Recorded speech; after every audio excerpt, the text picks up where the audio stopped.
You see, there is a most curious happening that unfolds when a person begins to awaken, when they begin to glimpse behind the curtain of the grand play we are all performing.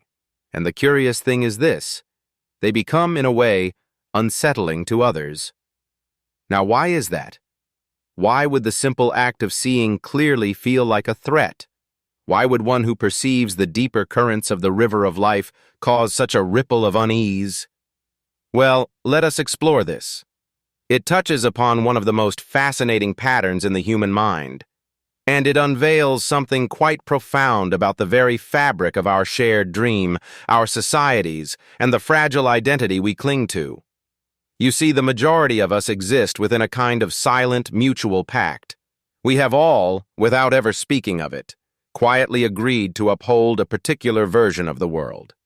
We've agreed that the great emperor is magnificently clothed, even when we might sense a certain draft. We've agreed this printed paper, this money, holds immense power. We've agreed that these curious squiggles drawn upon a map, which we call borders, are solid and meaningful. We've agreed that you are you, and I am I, two distinct entities, separate waves in the ocean, struggling against one another in a vast, indifferent cosmos. But you see, none of this is fundamentally so. These are merely conventions, agreements in the game, helpful illusions that allow the dance of society to flow. The problem arises when we forget that we are playing a game. We have mistaken the symbol for the reality, the menu for the delicious meal. And so we drift through our days within this shared dream, rarely ever peeking, never daring to look behind the stage curtain. And then, someone does. Someone who recognizes the emperor's magnificent nudity. Someone who has begun to stir from this deep, collective sleep. And what is their response? Well, if they possess a certain wisdom, they may do nothing at all. They might simply offer a quiet smile and continue the dance. But even in their silence, even in that gentle smile, there is something profoundly unsettling to the dreamers. Because you see, when you meet one who is no longer lost in the play, a deep and silent part of your own being recognizes it. A flicker of awareness knows that they are awake to a truth you have been carefully putting to sleep. Their very presence is a tremor that shakes the foundations of your world, your sense of who you are. Let us play with an analogy. Imagine you are in a dark theater, watching a film, utterly captivated by the drama unfolding on the screen. You are woven into the hero's journey. You feel the shadow of the villain. Your own heart beats in time with the story's outcome, until a quiet voice murmurs, "These are but shadows dancing on a screen. None of this is truly happening." And how do you feel? A little irritated, perhaps. You do not wish to be reminded that it is only a film. You prefer to remain in the dream, because the dream is a wonderful dance. It is deeply captivating. It gives the heart a current to flow with. Now imagine this feeling amplified 1,000-fold, and you begin to glimpse why people are unsettled by those who see through the game. Because what these clear-eyed souls perceive is that the great play extends beyond the cinema walls, encompassing your work, your relationships, your grand ambitions, and your deepest anxieties. Your entire life story, in a certain sense, is a shimmering mirage, not as solid as you believe. It is a role you are playing, a character you perform in the grand masquerade, a dream you are dreaming. And you see, this is not a welcome message. No one wishes to be told that the great drama they take so seriously is, at its heart, a magnificent game, a divine play, a cosmic wink. Because if it is all just a dance, then what of the years spent in such earnest effort? All of that striving, all of that sorrow, the peaks of achievement and the valleys of failure? Was it all an echo in an empty hall? The awakened soul seems to threaten the very ground on which you stand. But there is a subtler current flowing beneath this. You see, the entire architecture of our society is built upon the collective agreement to take the game seriously. The great dance of civilization requires us to appear at our posts, to pay our dues to the system, to follow the prescribed steps, to chase the shimmering prize of success, and to flee from the shadow of failure, and to behave as if all this matters in some final, absolute way. The system needs you to remain in this dream, to be under its spell, to be utterly convinced that the symbols and the abstract notions we've invented are real and of immense importance. One who has stirred from this collective trance, then, becomes a curious puzzle to the system. Not because they will rebel or cause disorder. Quite the contrary. They may be perfectly at ease, flowing peacefully with the currents of life. But their very being, their quiet presence, reminds others that there is a way to step outside the painted scenery. They are like a person who has walked out of the prison only to return for a friendly visit. The other prisoners do not wish to see them, for it reminds them that the prison bars are, in a manner of speaking, made of moonlight. Throughout the river of history, we see this pattern flowing again and again. The ones who have awakened, those who see with clear eyes, the seers, the mystics, have always danced at the edge of the world's stage, often met with ridicule, or worse, for their vision. Though, of course, the pattern is not absolute. At times they are tolerated, perhaps even revered, but this reverence often blooms only after they have passed beyond the veil, and their living words have been tamed into harmless doctrines.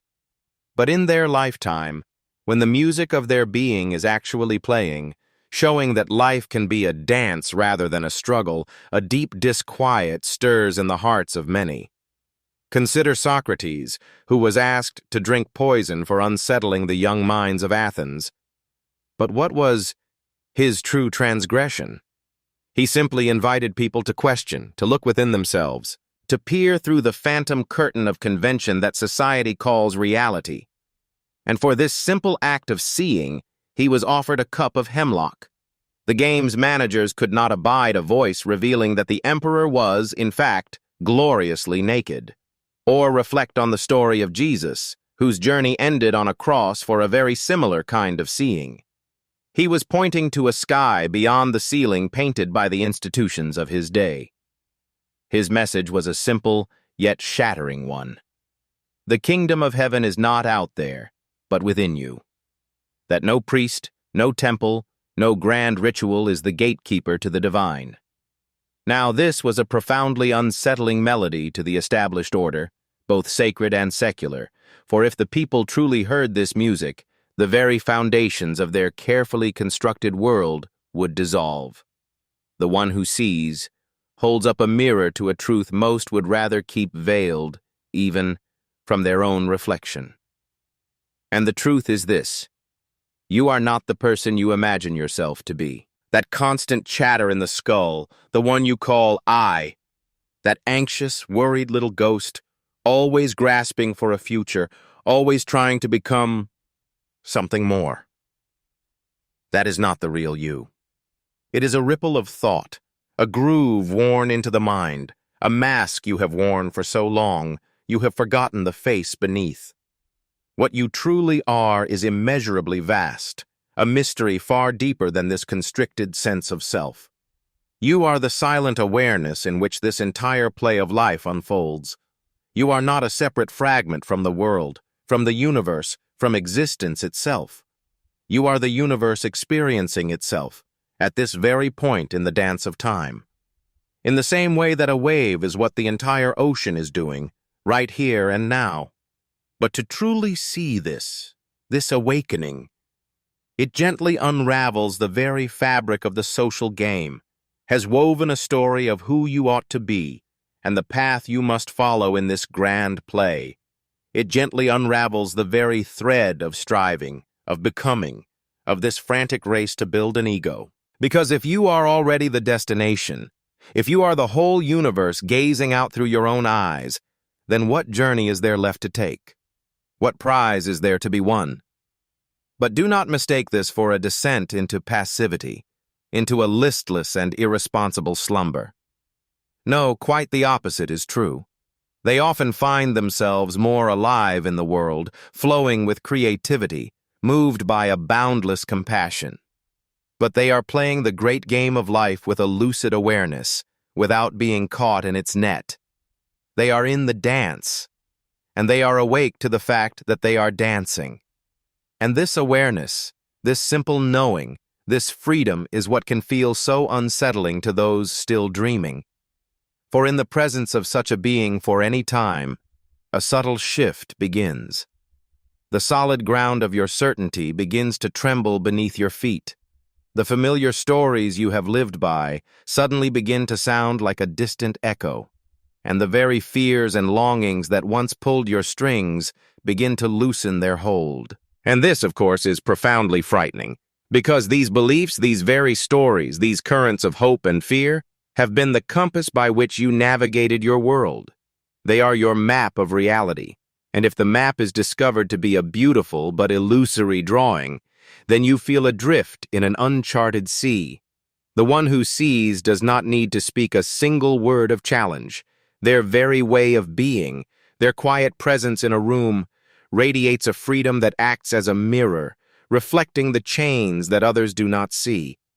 It is like a person walking unburdened by chains in a prison where all others are bound. Now the prisoners who are shackled do not see a liberator and feel gratitude. They feel an unspoken accusation, a sense of judgment. And yet, no judgment is being offered. This is why those who are awake often learn to soften their light, so to speak. They learn to speak in the swirling language of myth and paradox, to veil their deepest insights in familiar words, to wear the costume of the conventional world, more comfortably than they feel it, for they understand that most are not yet ready to awaken from the dream. Most people are too deeply invested in the grand illusion, clinging to its beautiful shadows. They are fused with the roles they play, and terrified of the vast open space that lies beyond the game. And you see, there is a gentle wisdom in knowing that to rouse another before their time is a kind of violence. If you find someone smiling in a peaceful dream, you do not shake them awake, unless the dream house is truly burning. The one who sees this understands. They see that awakening is not a conquest, but an unfolding in its own time, that one cannot hurry the sunrise, that each soul is precisely where it must be in the great cosmic dance. And yet their very being is a quiet invitation, a resonance of another possibility, a doorway left ajar. For the one who is ready, who senses the artifice of their own dream, who feels a subtle dissonance in the music the world plays for them. For such a soul, to encounter one who has awakened is to see a crack in the mirror of reality. It is the tremor that begins the waking. But you see, for the one who is not yet ready, who is soundly asleep in the dream, whose very identity is woven from its threads, this collective hallucination becomes their fortress. To them, the one who is awake is not a savior, but a ghost at the feast. And the dream has many ways of silencing ghosts. The simplest way, of course, is to pretend the ghost isn't there, to dismiss the vision as madness or folly or a charming naivete. Ah, how lovely and mystical, they will say. But that is not how one lives in the real world. There are ledgers to be kept, and appointments to be met. As if the one who is truly awake is not living at all, as if they are somehow adrift from reality, when in fact, they are the reality itself. But in this dismissal, you see, lies the heart of the fear. The quiet whisper, what if they are right? What if this frantic, anxious dance is not the only music? What if suffering is not a requirement? What if one could dance with the world, yet not be chained to the dance floor? To be a wave, and yet to know you are the ocean. This possibility is a light so bright it must be immediately shielded from the sleeping eye. Another of the dream's defenses is to try and capture the light, to try and tame it, to put it in a little box and make it a respectable part of the game. Oh, you have glimpsed eternity? Marvelous. Let us publish it for you. Give a lecture. open a center. And before long, you see, the one who saw through the game is now the star player in a brand new one, a most elegant game called spiritual seeking, which is as deep a slumber as any other. Or finally, the game may try to explain the insight away. So you believe you are awake? That is merely a trick of the nerves, a peculiar state of the mind, a byproduct of sitting quietly. As if to name the wave is to understand the ocean. To place a label upon it is to diminish it, to make the wildness of existence safe and tame. But these names are merely ripples on the surface, clever ways to avoid a direct meeting with what is. The most profound unease that people feel about those who see too much is not that they are wrong, but the terrifying possibility that they are right. That there is indeed another way to feel this reality. That the constant hum of anxiety and the endless chase that defines our lives is not, in fact, necessary. It is not inevitable, not the toll we must pay for the gift of being aware. Because if that is so, then the game has been a grand illusion. You have been living in a prison of your own design. You have been treating passing clouds with the gravity of mountains and ignoring the vast, silent sky. You have been, as the old poet said, living a life of quiet desperation when the whole universe was inviting you to dance. And who truly wishes to awaken to this? The realization is almost too bright to bear. It is far simpler to call the awakened ones deluded, impractical dreamers, or even a danger than to consider they see a light you have been missing. It is simpler to remain in the familiar comfort of your own suffering than to step into the brilliant, terrifying freedom of not knowing who you are. But here we find a beautiful paradox. The awakened soul is not a threat to you. They are not here to take anything from your world or to force a new one upon you. In fact, they see you with a clarity and a kindness that you may not yet have for yourself. They see that you are playing a part in a great cosmic play, yes, but they also see the actor behind the mask. The very same consciousness, the same silent awareness, the same ground of being they have found in themselves. They see that you are afraid, and they understand the roots of that fear. They witness your struggle, and their heart is moved with compassion. They see that you are lost within the dream, and they remember its winding paths, for they too were once a dreamer. They are not your judge. They are simply being what they are, like a river flowing to the sea. And their very being becomes a quiet mirror, in which you might, if you dare to look, glimpse your own true nature. The fear that arises in the presence of those who see too much is really the fear of one's own boundless freedom. It is the terror of discovering that you have been playing a marvelous game all along and could have set down the pieces at any time. It is the fear of true responsibility, not the ordinary conventional kind, the dance of worldly duties and promised words, but a far deeper current of responsibility, the knowing that you are the artist of your own experience, the dreamer of your own reality. You see, so long as you imagine that reality is a fixed and solid thing outside of you, and you are but a small, separate wave trying to navigate the vast ocean, then you are, in a way, let off the hook. You can blame the currents, the other waves, the tides of your past, the very water you are made of, society, anything at all. But when you awaken to the knowing that you are not separate from it all, that you are, in fact, the entire ocean witnessing itself through a single wave, then suddenly, there is no one and nothing to blame. You are the whole of it. And that is a tremendously terrifying thought for the ego. The one who sees too much has accepted this dance. They have ceased to argue with the rain, stopped resisting the river's flow, and laid down the mask of who they thought they should be. And in that acceptance, in that profound surrender, they have discovered a freedom the restless mind can barely conceive. It is not a freedom from the weather of life. They still have bodies that know sickness, hearts that navigate the complex currents of love, and puzzles for the mind to solve. but it is freedom from the inner friction, the psychological suffering that comes from wishing that things were other than they are, from identifying with a separate self that must forever guard its little castle of sand. This freedom is a siren's call and a fearsome abyss. It is a call to us, because every soul longs to be free from its own inner turmoil. But it is an abyss, because it requires a kind of dying, not of the body, but of the mind's ghost. It requires the dissolution of the ego, the letting go of the story you have been telling yourself about who you are and what this is all for.